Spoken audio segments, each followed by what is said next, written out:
Now, I think there's a bigger picture here, and we call that gentrification. When you starve a community of the educational services, when you starve a community of the support services for its youth, for its elderly, for its children, when you starve a community of basic services, pediatric care, maternity care, and primary care, with a place for people to go, where people who have to access public transportation need to go to someplace in the neighborhood, you destroy a community. And what do? This is prime real estate, close to the city.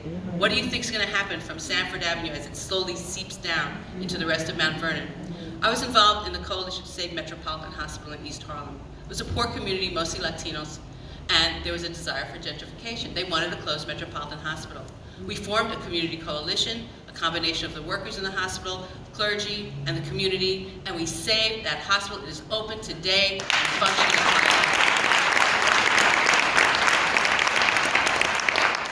These things are possible. There are different strategies we can use. It's a lot of work. I don't want to fool you and tell you it's not a piece of cake, but it is not a done deal, and it is possible.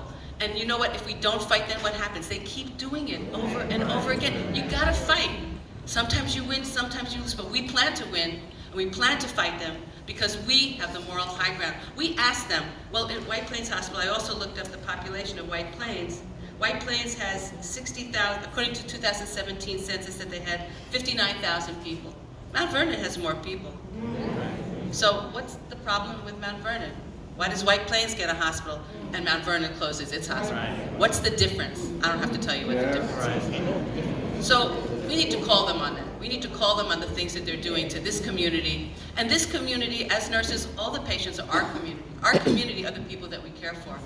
And I have to tell you, we also do disaster work in NYS. I was in Haiti after the earthquake, in Puerto Rico after the hurricane. We've been down to Tijuana at the border, you know, walking through debris, walking through, sometimes I look in my ER and all I'm not doing is crossing rivers. It's the same thing. People are crowded together, it looks like World War II. That's not what you do that in disasters. And I have to tell you, in the disasters we give great care.